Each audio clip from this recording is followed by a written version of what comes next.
Hello friends, मैं आपका दोस्त और हमसफ़र doctor Priyadarshi Srivastava, consultant neuropsychiatrist, sexologist and de addiction specialist, जो लखनऊ शहर में पिछले 8 साल से प्रैक्टिस कर रहा हूँ। आपका स्वागत करता हूँ मेरे channel mental wellness by doctor Priyadarshi पे। इस चैनल में हम एक मेंटल हेल्थ अवेयरनेस मूवमेंट शुरू करना चाहते हैं, जिससे हम फिजिकली नहीं, एक इमोशनली और स्पिरिचुअली फिट सोसाइटी की स्थापना कर सकें। इस वीडियो में हम डिस्कस करेंगे मेंटल हेल्थ से रिलेटेड मिसकंसेप्शंस जो सोसाइटी में फैले हुए हैं, जो लोगों को सही ट्रीटमेंट से रोकते हैं। एक और मिसकंसेप्शन हमारी सोसाइटी में सबसे ज़्यादा है कि मानसिक रोग चरित्र का अभाव है। लोगों का मानना है, कुछ लोगों का, कि मानसिक रोग जिन लोगों को होता है उनका कैरेक्टर वीक होता है, वे लोग ज़्यादा इमोशनल होते हैं, अगर वे चाहे तो वो खुद से बाहर आ सकते हैं। बहुत से लोग तो मानसिक रोगियों कहते हैं कि वो एक्टिंग करते हैं। तो ऐसी मिसकंसेप्शंस हमारी सोसाइटी में फैली हुई है। जैसे शुगर और बीपी एक बायोलॉजिकल बीमारी है शरीर की, उसी तरह मानसिक रोग भी शरीर की बीमारी है जिसका इलाज दवा और काउंसलिंग से संभव है। किसी को कह देना कि बस तुम अपने आप से बाहर आ जाओ इस रोग से, ये उसी तरह हो गया जैसे किसी को कहना कि वो अपना कैंसर खुद ही ठीक कर ले।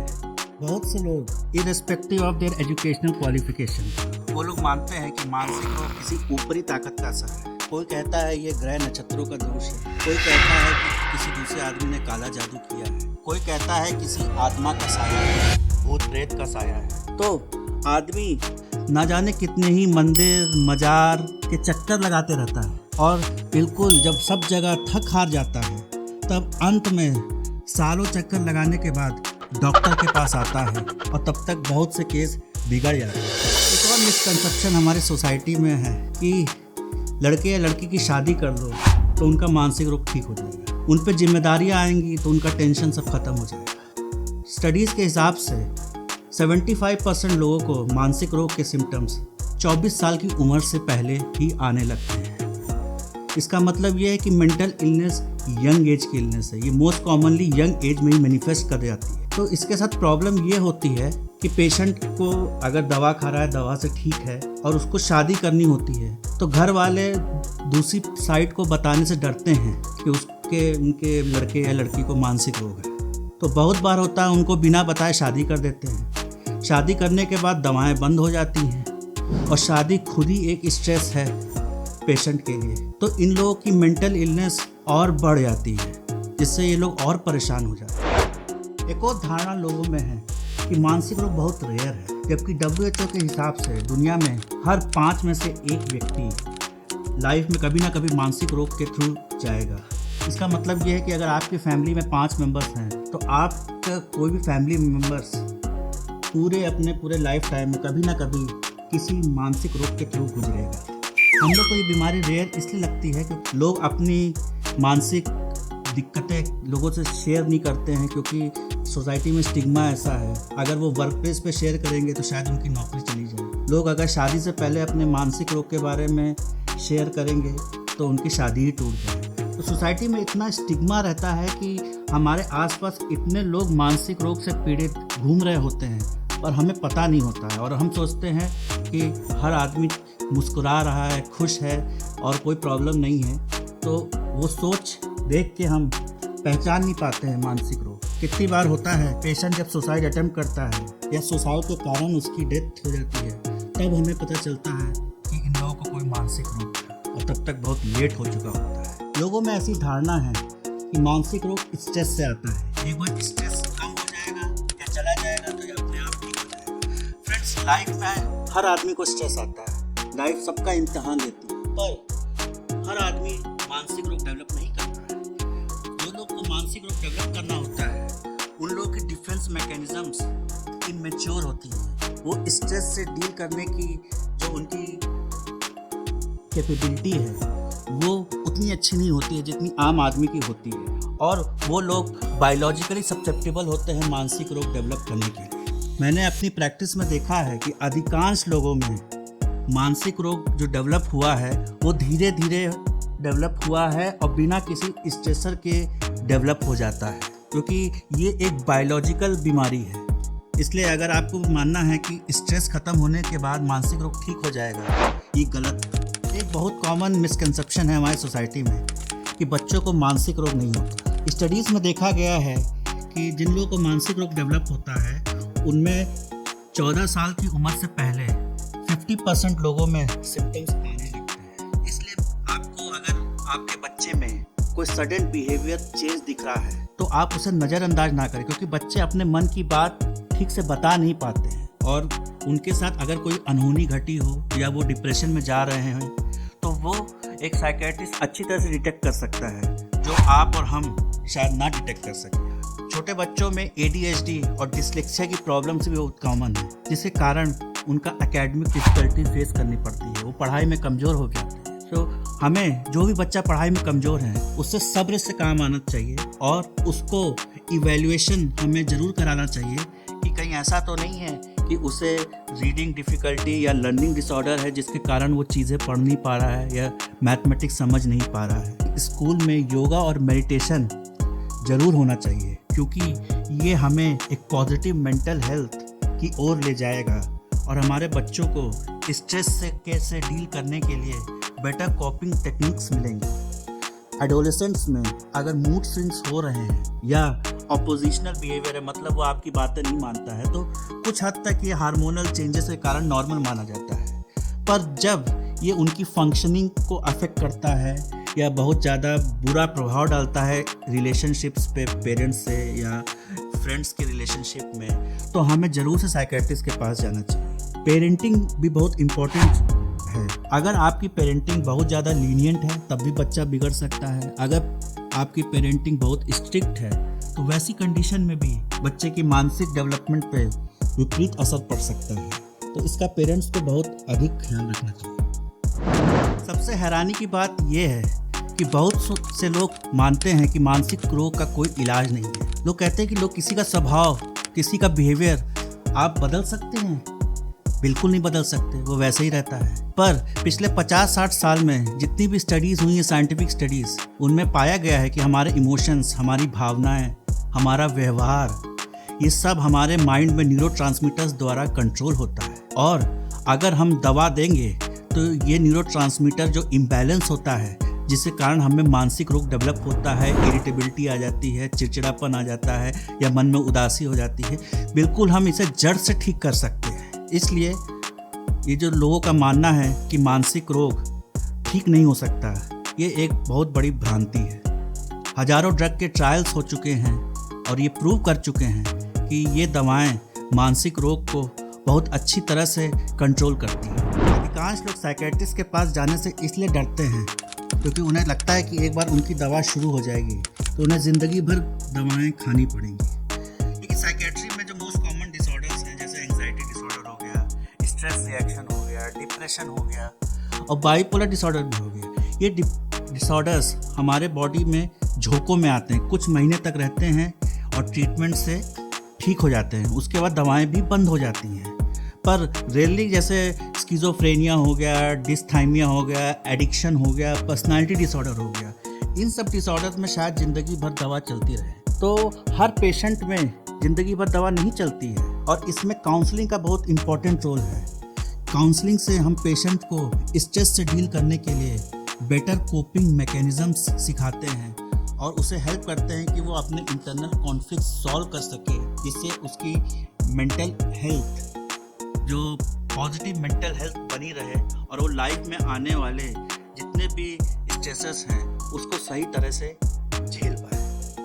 लोगों में एक और मिसकंसेप्शन फैला हुआ है कि मानसिक रोगों की सारी दवाएं नशीली होती हैं। बेसिकली मानसिक रोगों में जो ग्रुप ऑफ मेडिसिन यूज़ होती हैं वो होती हैं benzodiazepines, antidepressants, antipsychotics, mood stabiliser. इसमें जो बेंजोडायजेपिन ग्रुप्स की दवा हैं जो हम लोग जनरली पेशेंट को एंग्जाइटी के लिए या नींद के लिए देते हैं, ये हम पेशेंट को टेम्पोररीली देते हैं जब तक हमारी साइकेट्री की जो एंटी डिप्रेसेंट्स हो गई उनका असर आने में जनरली 3 से 4 हफ्ते लगता है। तो उस असर जब तक हम लोग इंतज़ार करते हैं तब तक हम पेशेंट को रैपिड रिलीफ करने के लिए ये बेंजोडायजेपिन देते हैं और इन्हें धीरे धीरे टेपर कर देते हैं। ये दवाएं जो होती हैं, खाली बेंजोडायजेपिन ग्रुप्स की मेडिसिन जो होती हैं वही एडिक्शन पोटेंशियल कर सकती है। पर हमारा एम रहता है कि पेशेंट को भले ही उससे तुरंत रिलीफ मिले पर जब उसकी बीमारी ठीक हो जाए तो हम उसे स्लोली टेपर कर देते हैं। दूसरी बात यह है कि साइकेट्री की कोई भी मेडिसिन आपको अचानक से बंद नहीं करनी चाहिए, क्योंकि जब आप वो मेडिसिन लंबे तौर पे खाते हैं तो आपके ब्रेन के रिसेप्टर्स उस मेडिसिन पे सेट हो जाते हैं, और जैसे ही आप बंद करते हैं तो आपको विड्रॉल सिम्टम्स डेवलप होते हैं या डिसकंटिन्यूएशन रिएक्शन भी इसे कह सकते हैं। इसलिए हमें हमेशा मेडिसिन को स्लोली टेपर करना चाहिए। सडनली बिना डॉक्टर के एडवाइस के दवा हमें नहीं बंद करनी चाहिए। एक और मिथ है लोगों में कि मानसिक रोगों की दवाएं हमारे माइंड को डल कर देती हैं। फ्रेंड्स, हमारी जो दवाएं होती हैं वो हर आदमी में बिल्कुल अलग रिएक्शन देती हैं। अगर हम एक एंटी डिप्रेसेंट 10 लोगों को देंगे तो 10 की बॉडी अलग अलग रूप से रिस्पॉन्ड करेगी। 2 लोगों की नींद कम हो जाएगी, 2 लोगों को शायद पेट की दिक्कत है, 2 लोगों को शायद कुछ भी ना पता चले। इसलिए ये जो एंटी डिप्रेसेंट्स या एंटी साइकोटिक्स हैं, इसका बॉडी पे प्रभाव थोड़ा अनएक्सपेक्टेड होता है। इसलिए हम लोग डोज को स्लोली बढ़ाते हैं और तब तक बॉडी एडजस्ट हो जाती है उनके साइड इफ़ेक्ट्स के लिए। साइड इफ़ेक्ट तो फ्रेंड्स हर दवा के होते हैं आजकल। आप पैरासीटामॉल देख लीजिए, गूगल पे अगर पैरासीटामॉल के साइड इफ़ेक्ट्स देखेंगे तो आप पैरासीटामॉल खाना ही बंद कर देंगे, इतने ज़्यादा साइड इफ़ेक्ट्स लिखे हुए हैं गूगल पे। अच्छी बात यह है कि हर आदमी को अलग अलग दवा सूट करती है, वो इंडिविजुअल साइकेट्रिस्ट उसे प्रिस्क्राइब करता है, उसके इफ़ेक्ट्स और साइड इफ़ेक्ट्स को बैलेंस करता है। अगर साइड इफ़ेक्ट्स टॉलरेबल हैं तो ठीक है, अगर साइड इफ़ेक्ट्स इनटॉलरेबल है तो या तो दवा बदल दी जाती है। There are lot of medicine, बहुत सी मेडिसिन मार्केट में है, ये मेडिसिन नहीं सूट करेगी तो दूसरी मेडिसिन पेशेंट को दे दी जाएगी। या अगर मेडिसिन नहीं बदल सकते हैं तो उस साइड इफ़ेक्ट को तोड़ने के लिए भी दूसरी मेडिसिन दी जा सकती हैं। इसलिए हम लोग हमेशा किसी भी दवा के साइड इफ़ेक्ट और उसके गुड इफ़ेक्ट, उसको बैलेंस को लेके चलते हैं। अगर कोई मेडिसिन आप खा रहे हैं और आपका ब्रेन उससे डल हो जा रहा है तो आप अपने साइकेट्रिस्ट को बताइए और वो मेडिसिन चेंज करेगा। अगर वो मेडिसिन आपको सूट नहीं कर रही, दूसरी मेडिसिन शायद आपके ब्रेन को और भी फास्ट कर देगी। हमारी मीडिया और बॉलीवुड मूवीज़ ने एक ऐसी छवि बना दी है कि जितने भी क्रिमिनल्स होते हैं वो कोई ना कोई मानसिक रोग से पीड़ित होते हैं। ये बिल्कुल गलत है। स्टडीज़ में पाया गया है कि जितने भी क्रिमिनल्स थे उनमें केवल 5 से 6% लोग मानसिक रोग से पीड़ित थे। इसका उल्टा मानसिक रोग से पीड़ित लोग हमेशा विक्टिम होते हैं वायलेंस के, क्योंकि वे अपने आप को प्रोटेक्ट नहीं कर पाते। बहुत रेयर केसेस में मानसिक रोग की अग्रेसिव हो सकता है अगर उसे कमांड हेलुसिनेशंस हो रहे हैं, उसे कानों में आवाज़ें आ रही हैं जो उसे कुछ करने को कह रही हैं, तो वो उन आवाज़ों के आवेश में आके कह देता है। अगर उसमें परसिक्यूटरी डेल्यूजन्स हैं, उसमें शक है कि लोग उसके खिलाफ साजिश कर रहे हैं या कोई उसके पीछे पड़ा हुआ है, या वो कोई बहुत नशे में है, तो वो वायलेंस क्रिएट कर सकता है। अदरवाइज आप अगर ऐसा कहते हैं कि अधिकांश मानसिक रोगी भरोसे के लायक नहीं हैं, कभी भी वायलेंस कर सकते हैं, तो ये एक गलत धारणा है। हमारे माइंड में एक और इमेज बनी हुई है कि मानसिक रोग से पीड़ित लोग लाइफ में कुछ नहीं कर पाते हैं, वो सोसाइटी में कुछ कंट्रीब्यूट नहीं कर पाते हैं, उन्हें सोसाइटी से अलग कर दिया जाता है। पर इसके ऑपोजिट में आप देखे होंगे कितने आर्टिस्ट, बड़े बड़े साइंटिस्ट, सेलिब्रिटीज़, उनमें बाईपोलर डिसऑर्डर और डिप्रेशन जैसी बीमारियां बहुत कॉमन पाई जाती हैं। बाईपोलर डिसऑर्डर में एक स्टेट होती है मेनिया की। मेनिया में आदमी की बॉडी में एनर्जी बहुत बढ़ जाती है, वो बहुत आर्टिस्टिक हो जाता है, क्रिएटिव हो जाता है, उसके कार्य करने की क्षमता बहुत बढ़ जाती है। बहुत से आर्टिस्ट और सेलिब्रिटीज़ को ये डिसऑर्डर रहता है और जब वो मेनिया में जाते हैं तो वो अपना बेस्ट परफॉर्मेंस देते हैं। तो मानसिक रोग आपको अंदर से कमज़ोर नहीं बनाता है, इन लोगों को अंदर से मजबूत बनाता है और इन लोगों को नई ऊंचाइयां अचीव करने में हेल्प करता है। जॉन नैश जो साइंटिस्ट थे, उन्होंने स्किज़ोफ्रेनिया होते हुए भी नोबेल प्राइज़ पाया। उनके नाम पे मूवी बनी है द ब्यूटीफुल माइंड। तो ये आप बिल्कुल सीधे से नकार दीजिए कि अगर आपको मानसिक रोग है तो आप लाइफ में कुछ अचीव नहीं कर सकते। आप सही ट्रीटमेंट लीजिए और अपनी लाइफ नॉर्मल तरीके से जिए। लोगों का कहना है कि मानसिक रोग मन का रोग है और मन का बॉडी से कोई कनेक्शन नहीं, जबकि असल में मन और बॉडी का फेविकॉल से भी मजबूत जोड़ है। हमारे बॉडी के फंक्शंस हमारे ब्रेन से ही कंट्रोल होते हैं। हमारी सांसें, हमारी दिल की धड़कन, हमारी पेट की तकलीफ़ें, हमारे हाथ पैरों में जो मूवमेंट होता है, ये सब हमारे ब्रेन से कंट्रोल होता है। तो अगर हमें मानसिक रोग होता है तो हमारी पूरी बॉडी पे इसका असर पड़ता है और वो सोमैटिक सिम्टम्स के रूप में मैनिफेस्ट करता है। इसलिए आप लोग मानसिक रोगियों में बहुत कॉमनली देखेंगे उनको सांस लेने में कभी दिक्कत होती है, जबकि सारे टेस्ट नॉर्मल आते हैं। उनमें पेट की दिक्कतें होती हैं, जितनी एंडोस्कोपी करा लो सब नॉर्मल आते हैं। उनको बॉडी में पेन्स होता है और बॉडी में कहीं भी एक्सरे करा लो कोई फ्रैक्चर कुछ नहीं है, तब भी उनके बॉडी में पेन होता रहता है। तो माइंड हमारे बॉडी को बहुत ही निगेटिवली अफेक्ट करता है और अगर हमें सालों से मानसिक रोग है तो इससे हमारे बॉडी में कॉर्टिसोल हार्मोन, स्ट्रेस हार्मोन और इन्फ्लेमेशन हमारी बॉडी को डैमेज करता है, उसे वीक बना देता है और उसे प्रोन कर देता है ढेर सारी बीमारियों के लिए, जैसे शुगर हो गया, हाइपरटेंशन हो गया, कैंसर जैसी बीमारी हो गई, डिमेंशिया जैसी बीमारी हो गई। इसलिए ये कहना बिल्कुल ही गलत है कि मानसिक रोग केवल मन में होता है, ये हमारी बॉडी को भी अफेक्ट करता है। और सबसे खतरनाक कॉम्प्लिकेशन मानसिक रोग का सुसाइड है। 2021 में 7 लाख लोगों ने पूरे वर्ल्ड में सुसाइड अटेम्प्ट किया और उससे उनकी जान चली गई। और ऐसा भी कहा जाता है स्टडीज़ में कि 90% लोग जो लोग सुसाइड अटेम्प्ट करते हैं या उससे उनकी जान जाती है, उनको कोई ना कोई मानसिक रोग जरूर होता है। तो अगर हम इन लोगों को स्टिग्मा हटा के सही ट्रीटमेंट दे सकें तो हम ना जाने कितनी ही बेकसूर जाने बचा सकें। फ्रेंड्स, आज हमने मानसिक रोग संबंधित जितनी भी गलत धारणाएं हैं या जिन्हें आप मिथ्स या मिसकंसेप्शंस कह सकते हैं, उनको हमने आपके सामने उजागर किया। आशा है कि ये नॉलेज पाके आप लोग मानसिक रोग के प्रति और संवेदनशील बनेंगे। और इस बात का ध्यान जरूर रखना है कि जानकारी ही स्टिग्मा को ख़त्म करने का, पेशेंट्स को ट्रीटमेंट पहुंचाने का सबसे शक्तिशाली हथियार है। अगर आपके फैमिली में किसी को मानसिक रोग है तो हताश ना हो, निराश ना हो, क्योंकि बिना संघर्ष के कोई महान नहीं होता है। बिना कुछ किए किसी का जय जयकार नहीं होता। जब तक नहीं पड़ती हथौड़े की चोट तब तक कोई पत्थर भगवान नहीं होता। आज के लिए फ्रेंड्स इतना ही। तब तक अपना ख्याल रखिएगा। धन्यवाद।